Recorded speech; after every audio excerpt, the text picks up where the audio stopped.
This is the moment we've all been waiting for.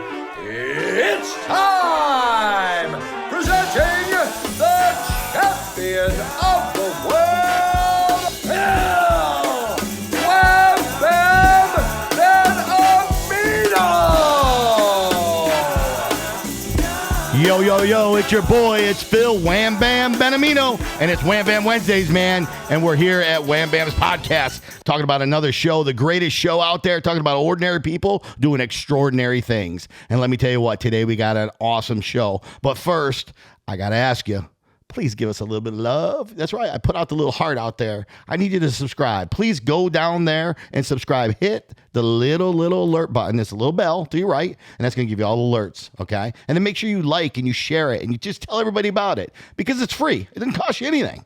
So, you know, we're bringing these shows to you. We're bringing these guests to you. They're pouring out their souls. They're pouring out the love, and we're just asking you for a little bit back. Okay, so today's episode, man, we got, if you're a car person, man, you're going to love this because this guy here, number one, he grew up in a little bit of a rough area, a rough time. His father was an alcoholic and stuff. He was homeless for a bit in his life. He transitioned. He's a veteran. I want to thank him for his service, nice and loud, because he did that as well. But he turned into opening what you may know as Vengeance Racing, which is nationwide one of the largest, automotive places where they go ahead and they modify. They do more high performance stuff to older late model vehicles and stuff, which we're going to talk about. But first, I got to introduce my co-host, the one and only Rocco Benamino. Yo. What's up, buddy? How are you? Good, how are you? Good, man. I know you've been waiting for this show, man. You've been dying to get Ron from Vengeance out here to talk about his car shop and what he does for cars and everything else. I know, your friends and everybody, they always, they want to hear the cars go a little bit, louder and go a little bit faster and stuff. And if anybody can do it, this guy here showing up today can do it. Yep. Oh, I think he's coming in right now. I think he's here. Ron, what's up, buddy? What's up, Phil? Hey, man. Thanks for coming today, man. Yeah, of course. I really appreciate you being a part of the show and stuff and taking the time out to bless us with your presence. I know Rocco's super excited about it. Yeah, I'm stoked. All right. Thanks for real, man. We're good. That's awesome. So, you know what? First, tell the viewers a little bit. I told them a little bit about, your story growing up and stuff and having a little bit of a harder time as a child with your father and stuff, being an alcoholic and stuff, and what that was like. Because, there's a lot of kids out there today that, they didn't get to choose their parents like you didn't, like I didn't, nobody else does. But unfortunately, if the kid has a parent that maybe not the ideal parent, they can still be successful in life. And you're living proof of that, of course, we're going to get to down the road. But tell them a little bit where you came from and a little bit about, how you were raised. Yeah, of course. So I was raised by my father from the age of about 2 through almost 14. And my father was an alcoholic, pretty severe. And very, very talented guy, construction worker. He would get hired on a job, work his way up to like foreman.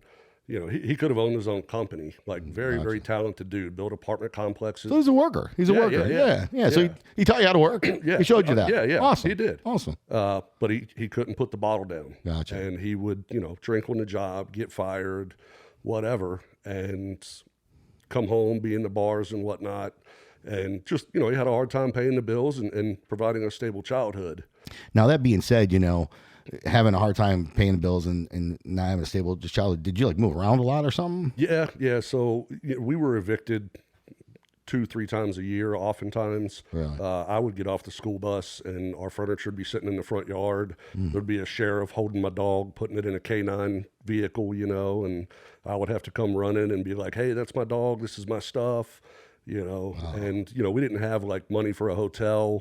So he didn't have a license most of his life because he was constantly getting DUIs. So getting on what little bit of furniture we had and getting it in storage and stuff like that, it was challenging. It was normal to me at the time. I didn't know any different. Right. It was a struggle, but I thought that's what life was like. I went to 13 different schools in 9 years. Wow. What was that like? I mean, being a kid and having to move and going to a different school, obviously meeting new kids, new people and stuff.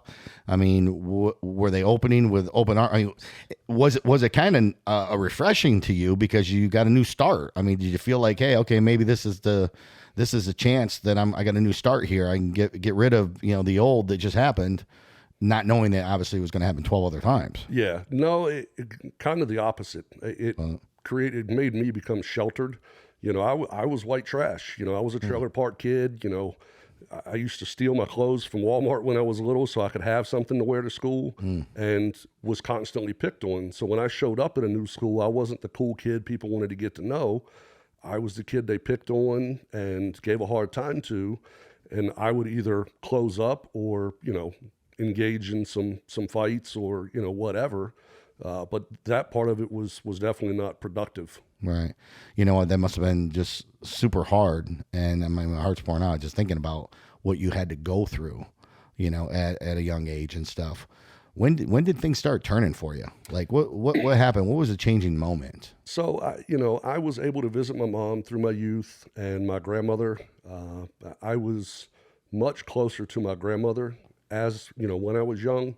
We just had a special bond. I feel like as a child, there was some resentment there from my mother leaving. She had her reasons to leave. My father was physically abusive to her and I. Sure. She left. She tried to take me. Granted, I was 2 years old, but apparently at that age, you couldn't pull me away from my dad. So I think growing up, I had some resentment towards her. Okay. But my grandmother was normal, loving, nice job, not rich by any means, but had a normal home. Sure. And I had an uncle that lived at the Outer Banks in North Carolina, him and my aunt. And I actually got the opportunity when I was 13 to go up there and spend most of the summer with them. Gotcha. And was that the first time you really felt like you had a stable home or stable environment, people around that you could come home to every day and they were going to be there, not just physically, but also emotionally for you? I had no idea at that point in my life how different life could be and how bad mine was. I went up there, man. My uncle had big lifted trucks, jet boats. We'd go to the sand dunes and sled down them. We'd go to the beach. We'd go fishing. They cooked out every night. I turned 13 when I was up there, and they threw a big surprise party for me. Dude, I still have the banner that they printed on a little dot matrix printer. That's awesome. From all the way back in the day. That's awesome. It's in a little box in my basement. But so ultimately, they showed you what you're capable of. So yeah, I spent the summer up there with them. And I always knew that I was going to pull myself out of this, but I didn't know what that looked like. And well, yeah, it's got to be hard. I mean, you got to think about it. You're a child, and all you know is hey, we're moving schools, we're going different places. My stuff's being evicted. I don't really have a place to call home. Like, there's no stability. Yeah. So that had to have been hard for you. Yeah. Going up there was like refreshing. Like, wow, there is a life. Sure. But coming back is when it hit me.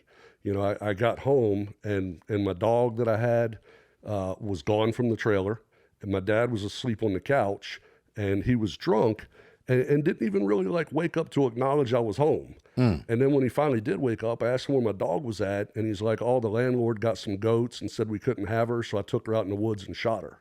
What? Yeah. Oh.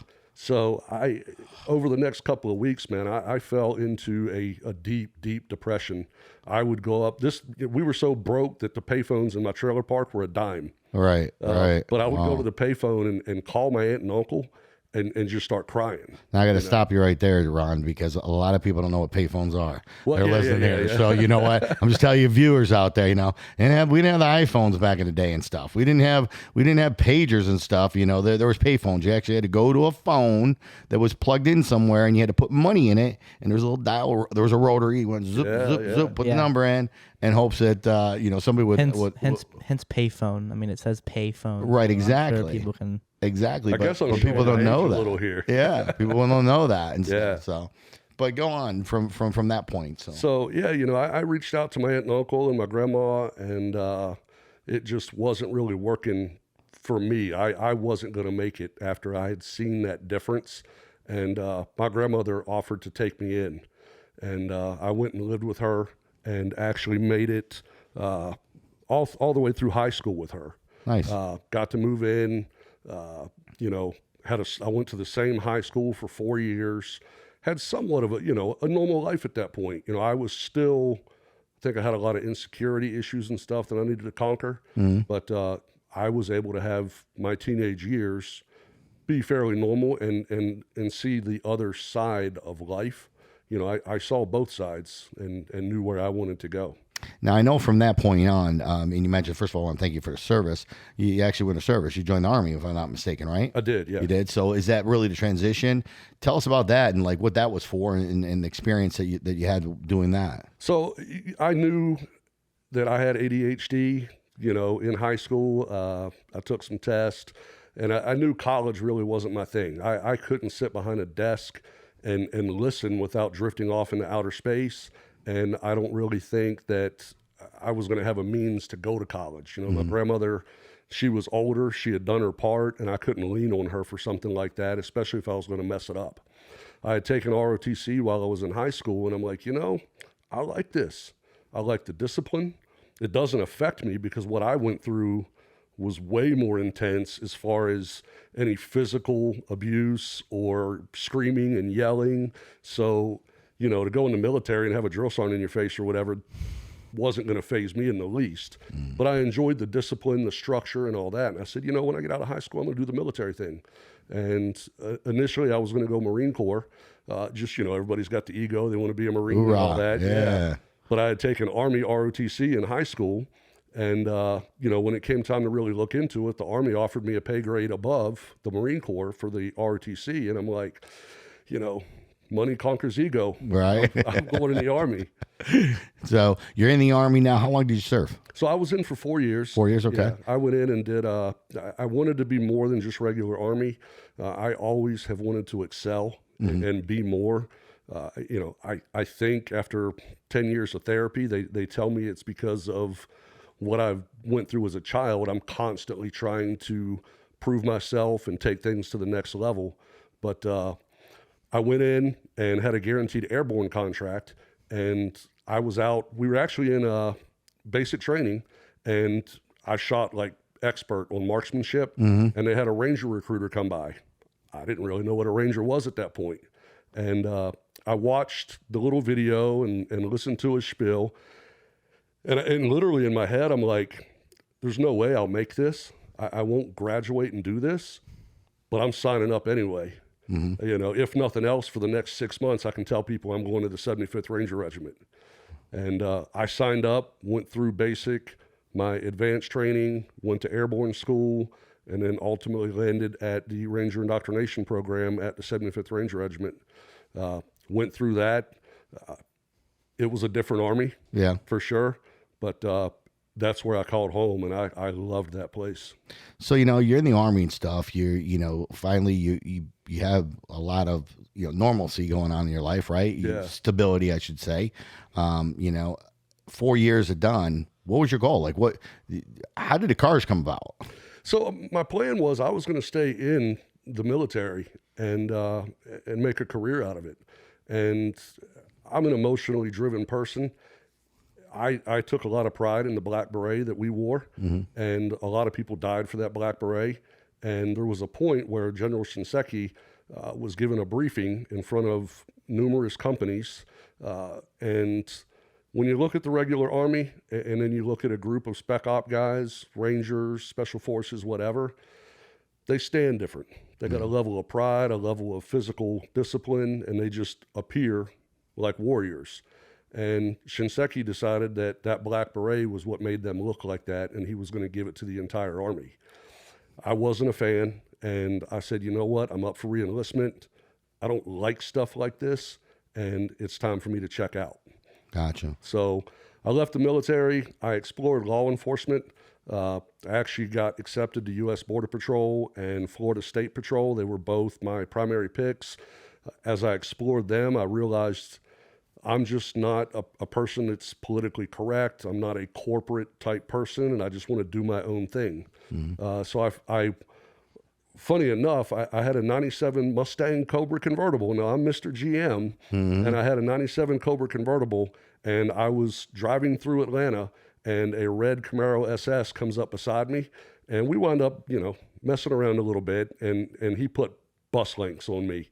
And so the next day I owned that car. We pulled over, we talked. I'm like, dude, I got to buy the car, blah, blah, blah. So I bought the car, and I went to the shop that built it, and their neighbors were a company called GMMG. And this company built specialty cars for General Motors and dealerships. You know, they built stuff for Dale Earnhardt when he was still alive. They did the Intimidator SS's. They did 4th gen ZL1 Camaros before GM produced the 5th and 6th gen ZL1s. Limited production, serial numbered, really, really cool collectible cars. You know, I mean, we could talk exotics, but for a 4th gen Camaro to sell for $130,000, Dang. you're doing something That- right. Yeah, and that was a while back too. Yeah, That was a yeah. while back Oh, too. yeah. Oh, hey, we got to take a time here to thank our sponsors. We want to reach out and thank Cost Plus Processing, the leader in merchant processing. If you're a business owner and you're taking credit cards and you're still paying credit card fees, reach out to Cost Plus Processing at 1-855-391-9190. That's 1-855-391-9190. Mention this podcast and get a gift. All right, we're back to the show here, and we're here with Ron and Rocco. And Rocco, what do you think, man? We're now all of a sudden, you know, can you imagine a car going that much back in the day? $135,000 for that type of vehicle? You said you went. Their neighbor's house was a place that built cars, correct? Yeah, it was a shop. It was on an industrial park. What was done to the car? Was it stock or no? The car that you bought. The car that I bought was like one of the first 4th gen Camaros that had like heads cam and headers. You know, when they first came out, it was a 2000 model. You know, they made like 320, 330 horse in stock form to the tire.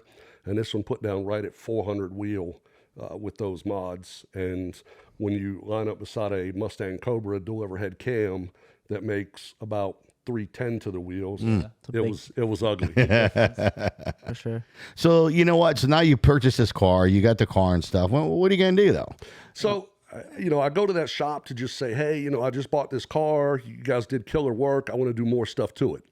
I didn't have a job, didn't really know what I wanted to do at that point, but I was okay. You know, I had money saved from the military and all that. And as I was leaving, I passed this big blue building that was GMMG. And I stop in, and funny enough, I walk up to the door, and the guy working walks up and shuts the door on me. You know, he like the big bay garage door, he just closes the door. Wow. So I ring the bell. Welcome, huh? Welcome. Yeah, right? And you're like, hey, I've had this door closed in my face for a very long time. Yeah. This doesn't scare me. Yeah. Oh, I mean, I didn't think twice about it. I just went to the other door, rang the bell. Nobody answered. I'm like, whatever, you know, pricks. Right. And I left, but I came back the next day at 9:00. I'm like, somebody will be here coming in, and I'll be able to talk to them. What were you trying to find out? Like, what was? I wanted to work there. Oh, okay. So you wanted a job. Yeah, I was like, you know what? Law enforcement, you know, my passion was cars. Okay. I had always tinkered with cars since even before I drove, you know. So I was like, if I'm not going to do the law enforcement thing and I don't really have my mind made up on anything right now, I'm going to get into cars. All right. And this place looked really cool. I had done some research on them, and I'm like, Something you want to do. Yeah. You're like, oh, I like Yeah. this. This is cool. All right. So you're going, I can't wait to hear this one. so, dude, it takes me like 2.5 weeks. I'm showing up, I'm ringing the bell, I'm catching the owner in the parking lot, you know. What was the first time when you caught the owner in the parking lot? What was the first conversation you had with him? Do you rember? Yeah. What yeah. would you say to him? I went up, I introduced myself, you know. At that point, you know, I was 190 pounds of lean muscle, high and tight, you know, fresh out of the Ranger regiment, you know, and I'm like, you know, I'm walking tall, and I'm like, hey, sir, you know, I'm Ron Mowen. I just got out of the military. I love cars. I see what you guys do here, and I want to be a part of this. And he looked at me and he said, we're not hiring, and walked inside. Just like that. Yeah. Shot you down. Yeah. And what I ultimately turned. And you kept going back. Yeah. Literally that's for awesome. like 2.5 weeks. You know, I had nothing else to do, and I wanted to be a part of it, you know, and I'm not a person to give up on something. So I went back for like 2.5 weeks, and it became a joke. You know, they would I would see if I could get to the door before they would shut it or whatever. And I walked up on that day 2.5 weeks later, and I guess they had talked, and they're like, you know, you're not going to stop coming, so we might as well put you to work. There you go. Well, they took that to another level. What was the first job? Let me tell you, they put you a janitor or something, right? Oh, better. Oh, better? Oh, I get what. So the back lot had like 40 4th gen Camaros, brand new with window stickers in them that were going to be modified. And the lot had pine trees that were hanging over the fence. And they're like, here's a bow saw, mechanical for you young guys. This one didn't have any gas motor or anything like that. You went up and down and bow sawed these branches. And they're like, any branch that's overhanging the fence, we need you to cut it down and don't let anything hit the cars. Cool. So I went back there and did it, worked like a week and a half and cut down hundreds of branches and finished up. Was like, what's next? This was the middle of July, whatever. And I know beyond a shadow of a doubt, their goal was, hey, this dude will come in here and do this for a day and he'll quit bothering us. Yeah. So I did that. Rocco, would you have quit? Probably. You see what I'm saying? You would have just gave right up. Probably. See, that sucks, man. That sucks. Because you know what? Perseverance. Yeah, but if I'm going to work for a car company and they make me cut trees down, it's completely different. I'll just go work at a job that. No, it's not. He had to earn his stripes. Yeah, I mean, I guess. I mean, you got to remember, his goal was to get into the door, right? He was just trying to get in there. He wanted to be around their business. So he had a major goal there. So if that's your goal is to get in, but you don't care what you're doing. Clean toilets, scrub the sides with a toothbrush, whatever it takes. I mean, that's a man right there. And that's why Ron has been so successful, because you know what? He had that at a younger age. He realized what he didn't want and started fighting to what he did want. He wanted a damn job here. So you got a job. Wasn't the job you really wanted as far as what you had to do while you're there, but did they pay you? Well, not that first week. And not the second week. Oh, okay. So yeah, I'm definitely quitting. But but see, you say you quit. I say I'm a multi-millionaire because of it. That's right. True. That's right. Bam. Bam. That's true. Bam. Right there. The problem with that mentality, though, is, and I hire people every day with that same mentality. This is what they do, and nothing is below them. That's right. To do stuff. I'll come in at the ground level, and now that I own my company, I know what that dude feels like that goes in there and cleans the toilets when it overflows. 100%. I did it. That's right. And that's the difference in generations, I think, or at least people that want to make sure that they turn themselves into something. Well, I think it's important that everybody, and even in my companies, I always tell people, listen, I'm not going to ask you to do something that I'm not willing to do or I haven't already done myself. This is in a nutshell, type of thing. And the younger group, they, everybody wants to, make six figures, but they don't really want to work for it. No. And if they want to work, they want to do what they want to do when they want to do it. Yeah. And unfortunately, that's not the way businesses run. I mean, especially in a small business, everybody's got to do everything and you got to contribute. Right. And maybe the military taught me that, maybe growing up the way I did, nothing was beneath me. I don't know. But I know in the military, one of the things I loved about it is you had to earn your stripes, like you said. Yep. You had to put in your time. And if you walked around and you could be the same rank as the guy beside you, but if he had a Ranger tab and you didn't, right, you're beneath him. 100%. Even though you're in the same unit, you're living the Ranger life every day. If that dude went to school and graduated and you didn't, he outranks you. So now you're working. So you finally got in. You're working, but they're not paying you now. So I can't wait to hear this transition. So what happens after that? So I mean, honestly, it was that went on for about 3 weeks where they were trying to run me out. I moved. They had Connexes out back that had like 72 hoods in one Connex, and I moved all 72 to the next Connex for no reason. Yeah. 72 sets of brakes, 72 of this, just moving stuff. Right. They're trying to break you. Yeah. Yeah. And when they realized they weren't going to break me, they brought me in, and I was a bitch for a while, man. I came in and did, floor sweeping and mopping. I laid parts out for the two mechanics that they had there. And like everything was like military style, man. It was all laid out and prepped, dress right dress. They would come in and turn wrenches, and their jobs were just gravy at that point. Right. And, as the company got busier, you found myself like, hey, Ron, can you do this? Right. Hey, Ron, can you knock that out? Supervision, trust, built that trust and established that. And next thing you know, I'm turning wrenches beside those guys 5 days a week, and I still came in 2 hours early, prepped all their stuff and got them ready for the day. And then I would be able to work while I was there and do the same thing. So, it grew and I became a normal part of the company, but it was, for about a year and a half, it was challenging. Right. So now, obviously, you're there and stuff, working for them. How long did you work there? I was there for about 5.5 years. So 5.5 years. And at that point, is that when you said, you know what, I can do this myself? Well, it wasn't necessarily that I could do it myself.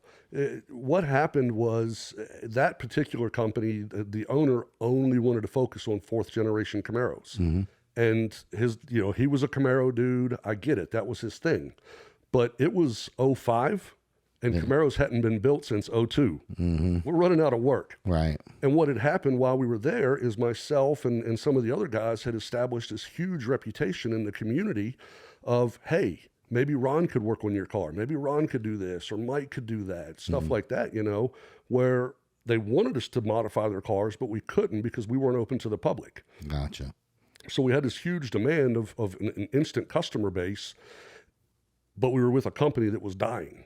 Right. And along with that, Now, let me stop you there real quick, because I want you to tell the viewers real quick a little bit about what modifying a car means. There's some people out there that might not have any clue what kind of modifications can you do. Like, what can you do? Can you make a car fly? Like, well, what type of modifications? Speed, volume. I mean, tell them some of the things that you can do when you modify a vehicle. I mean, really, the possibilities are endless. Hey. It depends on what you're focusing on. You know, you've got people that road race exclusively. You've got people that drag race, people that do top speed type racing, autocross, you know, salt flat stuff, you know, just performance upgrades to pull into car shows and hear their car idle like an old muscle car. You know, there's a little something for everybody. Right. I was always a high performance street guy and a drag race guy. And, you know, with that, we modify the engines for more horsepower. We focus on aero and suspension to reduce drag and make sure that the car is planted. You know, aesthetics, obviously, you know, wheels, tires, tint, ceramic coating, stuff like that. So you can, I mean, it really depends, you know, as to what the use of the car is going to be. You know, road race guys are going to focus on improving their cooling systems for the engine coolant, the engine oil, transmission differential, because they're out there for 30 Boy, you minutes. ain't kidding. It's endless, man. Yeah, It's it is, endless. man. It Yeah. is, yeah. I never realized that much could go in it. You know, a lot of people want to, you know, take 600 horsepower and make it 1,200 horsepower, you know, and stuff, and double that. And what's the most horsepower you've ever done to a vehicle? Well, my personal car makes 3,400 horsepower to the tires. Whoa. So that's you know, almost 4,000 horsepower at the motor. How much torque? It did 3,402 and right at 3,100 pound-foot of torque. I need to see the charts on that one. So it's pretty ridiculous. What car is it again? That's my C6 Z06 that we call Fat Man 3.0. What's done to it? It's a Noonan billet block, billet head with a set of precision twin turbos, turbo 400, full chassis car. It's a Corvette, but it's got a live axle with a 4-link in it. You know, it's purpose-built drag car. You know, Ron actually, you drag race too, right? Don't you yeah. race and stuff and Yeah, everything? yeah. So you got some awards with that. You've done Yeah. some cool things and stuff with that. Tell a little bit about some of your awards. So I've been drag racing since I've been driving. You know, luckily never got caught where I shouldn't be drag racing. So, you know what, let's ask. Let's just be honest, man. Come on, you know, you've driven along, you know, a long time, and I know you're speeding up and down the road stuff. Did you ever get pulled over by the popo? Come on. Oh man, all the time. Okay, so what's the fastest you ever got pulled over doing with the popo? So I got a ticket 3 years ago doing 149 and a 45. Oh, a little super speeder there, huh? Yeah, not good there. Not good. What was that? What was that like when he pulled you over? Like, You know, I when I saw him, I didn't have to stop. He was going the opposite direction, and he had to go a quarter mile down the road to turn around and come get me. But the minute I saw him, I pulled over, you know, had the car off, had my hands on the steering wheel, and, you know, he came up, and luckily he didn't just pull me out of the car and throw me on the hood.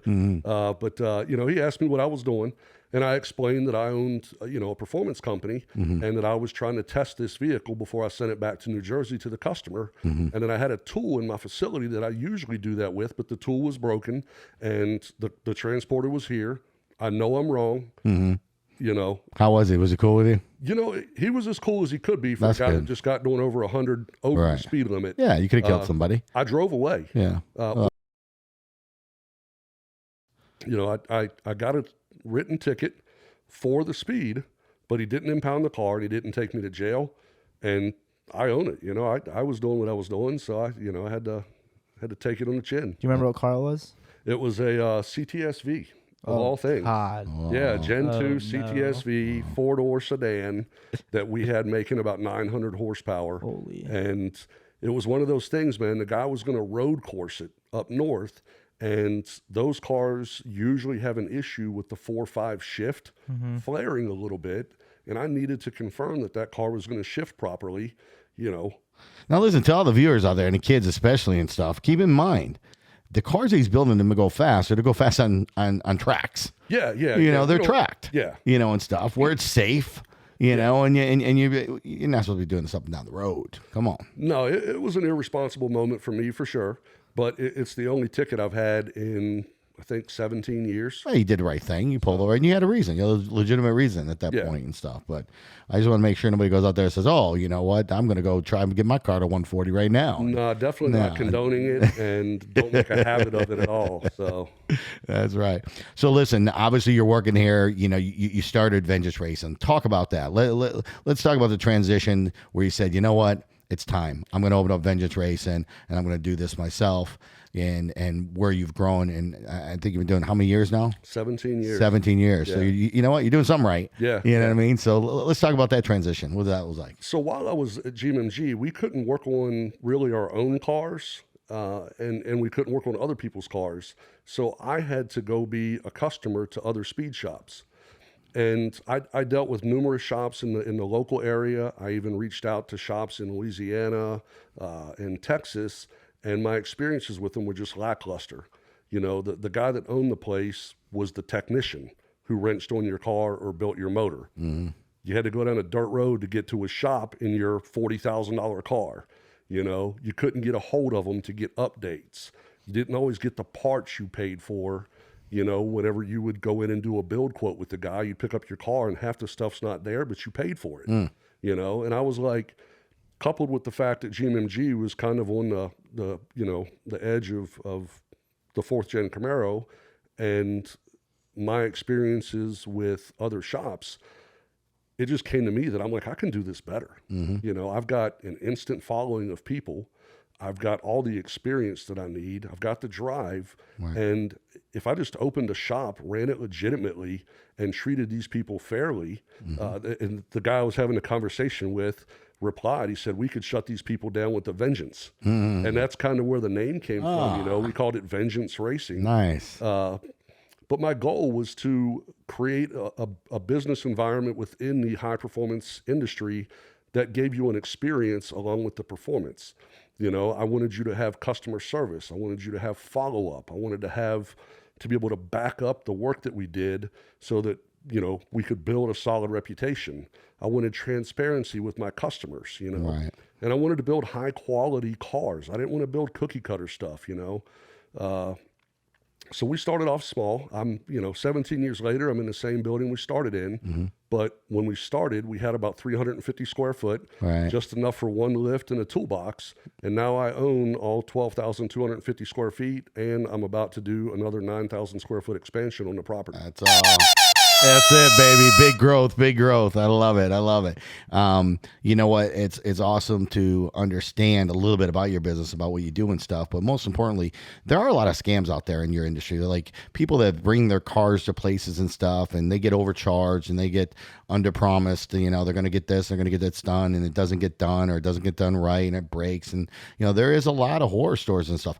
How do you go when somebody comes in, they get a little bit nervous and worried? I mean, obviously at this point, you've built such a great reputation, you don't have to worry about it. Mm-hmm. But there must have been a time where, you know what, people, you know, they had to take a chance on you too. Oh, absolutely. Yeah. Yeah.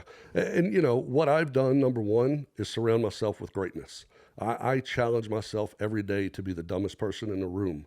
Mm-hmm. If I can put my business in a position where everybody in it is smarter than me, mm-hmm. I'm winning. That's right. 100%. And I've done that. You know, I've always tried to employ great people that I didn't have to worry about taking shortcuts or not putting the parts in and things like that. From my position, what I've done before we had the reputation that we do now is photographs or videos. Nice. You know, let people know. I've always had a person in a position that every car that we modify, they get updates daily from my staff.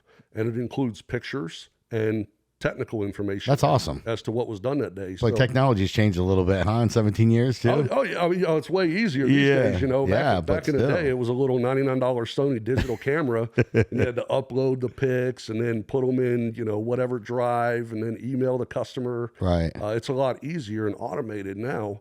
But for the guy that didn't see his adjustable shaft mount rockers or his double roller timing set or his billet oil pump, mm-hmm. things that you don't know if they're in your motor or not, you just know you paid for them. You're showing them. You're showing them. Yeah. That's awesome. You know, that's awesome. Better than most dealerships, to be honest with you. Well, yeah, I mean, shoot, just thinking about the situation you had with your car, different problems, brand new car, and the stuff that happened to that. We won't mention any names, but yeah, I mean, engine blew within 2,000 miles, the transmission popped out. They made it right. Ended up making it right, which is the good thing. But it's true. You don't see what they're doing in the shop. Right. So by you providing that, and viewers, I just suggest, man, if you want your high performance and you want to soup it up, and you want to do some work, what a better way to do it, man, to know that, hey, I can bring it to you and know that you're going to give me a play-by-play, what's actually happening. Yeah. I mean, it's worked. It gives people a level of comfort that they know that they can trust you. And then over the years, that's just built our reputation into what it is today. That's great. Now, tell us about later what's to come here. I know you got something special here. Vengeance is growing here into another direction a little bit. You're adding to it. Tell us a little about that and what you got going on. Yeah. Vengeance Racing is, it's a stable pillar within the industry. And I've taken the approach that the company's doing great, and I kind of want to brand the name a little bit more and use that reputation that we have. So late last year, I actually reconnected with a longtime friend who was in the off-road, high-end audio and accessory world. Wasn't really happy with where he was working, and he was second in command. And I'm like, man, with your knowledge and your industry connections and my customer base and the reputation of Vengeance, if we just kind of put that together, we could open up a company, I don't know, let's call it Vengeance Extreme. And we could, if you think about it, all of my customers, if they race, they've got a tow vehicle. Right. So they've got a Chevy 2500 or whatever, they want to lift it, do suspension, do mods to it. Or if their car's a street car, they want laser jammers and high-end audio. So not only do we have an existing customer base for this, but with Robbie, my partner in this, he's got the same knowledge I do in the performance world. He's got in that world, and he shares the same philosophy that I do when it comes to business as to how you treat people, how you take care of them, and it's just a good mesh. So we did a soft launch this year. We've already built quite a few handfuls of trucks and done some car work. And we're ramping up all the social media, getting the branding, the website and all that. And then our goal is January 24 to kick off hard and heavy with that. And that's great. Really start growing that as well. Congratulations, man. Congratulations. Keep in mind, if you're listening, Vengeance Racing is available throughout the world, and you do a lot of business with a lot of people, not just with their own personal cars, but you do some race cars too, don't you? We do some big race cars. We've got several customers. Typically how that works is they come in, like Rocco would come in and we do heads cam on his car. A couple years later, he'd want to go a little faster, and he would attend some events with us. We travel all over the country and race. That's our form of marketing. We'll go out to Texas and attend a big race, have 15 customers there with us, and we'll show up all the Texas shops. And the people out there see it, and they're like, hey, man, I saw your car do this on the same runway that this company's car did that. Right. And I want to ship my car to you. Right. Did you go to Texas 2K? Yeah, we've been to Texas 2K the past 3 years. Nice. Yeah, How was it? It's a good time. I like the event. It's a little bit overbooked for my taste.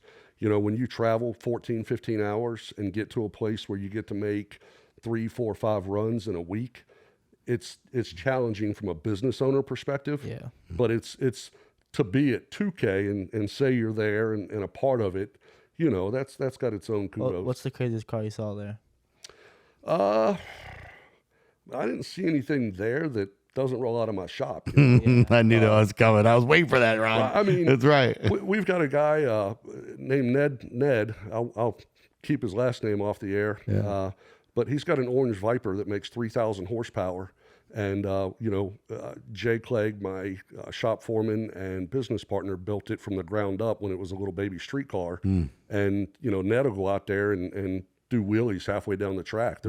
If you go on YouTube and type in Flying Viper, there's a video of the car just launching, and then about halfway down the track, the front end just comes up all 4 tires are off the ground and it's riding on its back bumper. Wow. And then comes back down. You did all the work for that. So, yeah. So if you want to make your car do a freaking somersault, go ahead and bring it to Vengeance. Yeah, we got you covered. I got you We covered. don't advise it. It usually costs a little bit in repairs, but we can make it happen. That's awesome. So you know what, Ron? Number one, your business has been great and everything, but the one thing I do want to focus on and talk about before we close is all the stuff that you do to give back. I know you've been doing Project Warm in Atlanta here for a real long time and stuff, and I know how important that is to you. But can you tell the viewers a little bit how not only do you make it, but you get back. You don't forget where you came from. No, and that's what this show's all about, man. You have to stay grounded. You have to stay humble. I like having fun and talking a little bit of smack with the best of them. Yeah. But I'll never forget where I've come from. And I oftentimes don't even realize that I'm not from there anymore, that I'm not in that same spot. Mm-hmm. I constantly find myself working so hard that I live in a beautiful home, got a beautiful family, all the toys and things in the world. And I still feel like I'm scraping out the bottom of the barrel just because that's my mindset.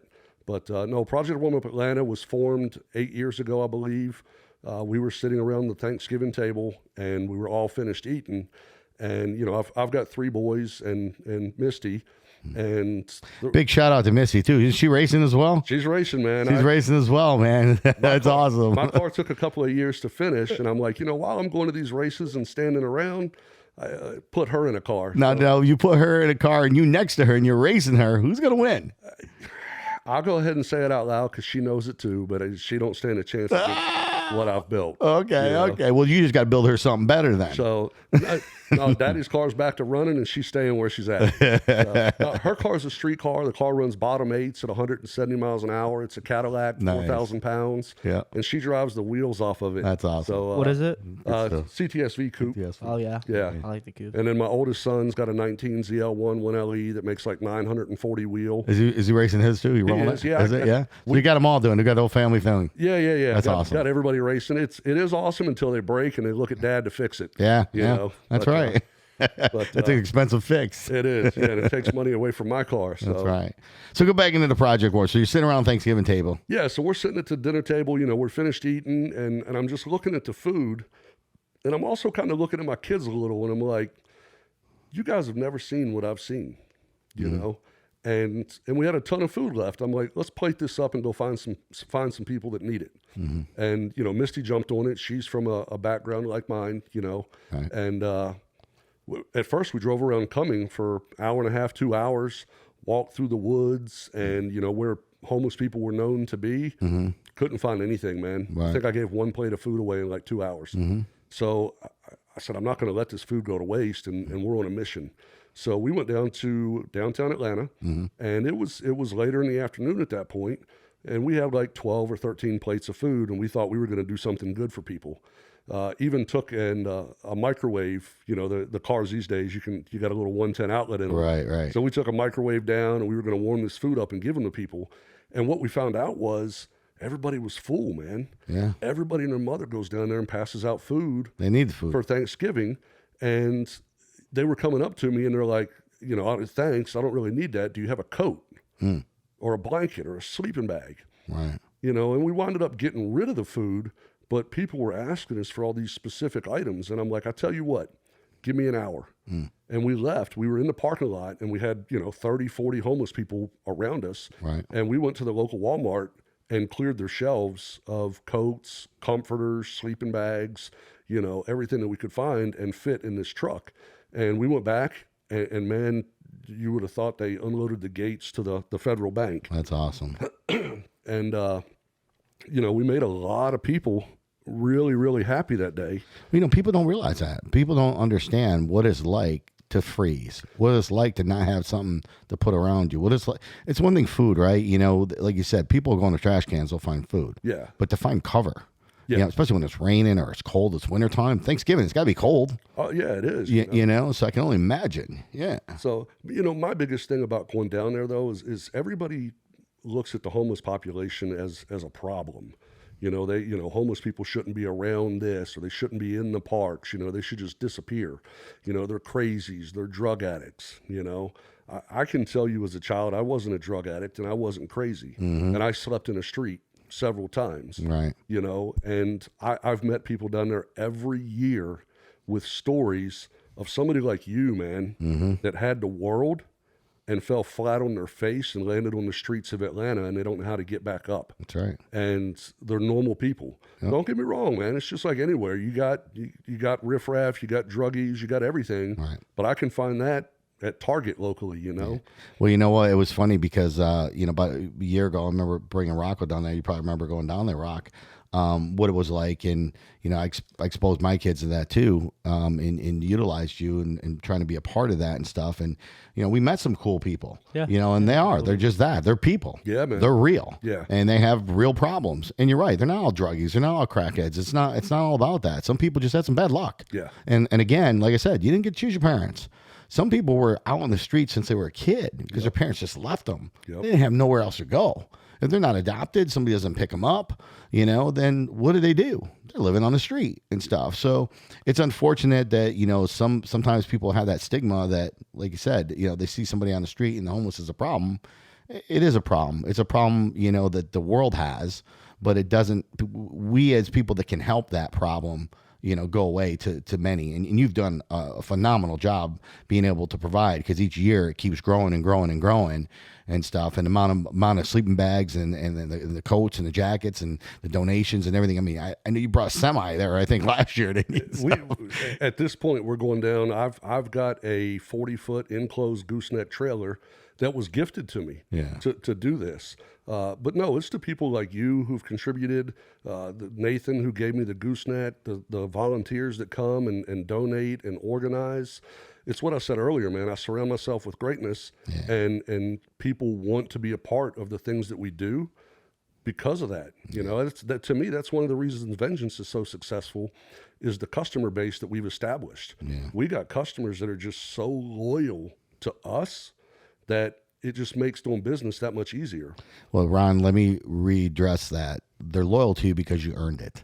You know, you've done the right thing. You're a great person. You got a great business. You got a great mind. And you know what? You're not out to screw anybody. You're out to make them happy. Yeah. You know, and at the end of the day, everybody knows they got to get paid to go to work and stuff. But as you started, you didn't make no money the first 3 weeks when you worked in the industry the first time. And I'm sure you donated a few of your hours too along the way as well. So I appreciate that. Anything that you want the world to know right now? One last thing as we close up here. What would you like to say to everybody about Vengeance Racing, about yourself and anything else? Oh man, put me on the spot.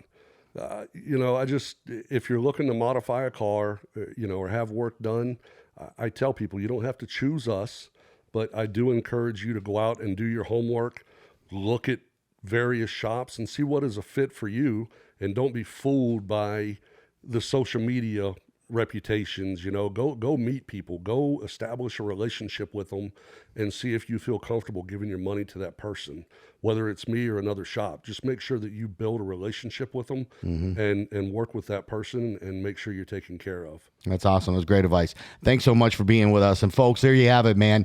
Vengeance Racing, Ron Mowen. Go ahead and follow him, okay? Follow him, follow Vengeance Racing, follow him at all their media, social media and everything here. And keep in mind, you know, it's not where you start in life. It's where you finish in life. Here's a great example of somebody who was just an ordinary person, sleeping on the streets, had an upbringing that was a little bit rough, and look at multi-millions today because he didn't want to accept it. He didn't want to give up. Don't give up on your dreams because your dreams are real. Well, there you have it, folks, and thanks for listening to Wham Bam's podcast, the show about ordinary people doing extraordinary things. Make sure you follow us and subscribe to all of our social media, especially our YouTube channel. If you have any questions that you would like to send us, go ahead and email them to whambam@whambamspodcast.com.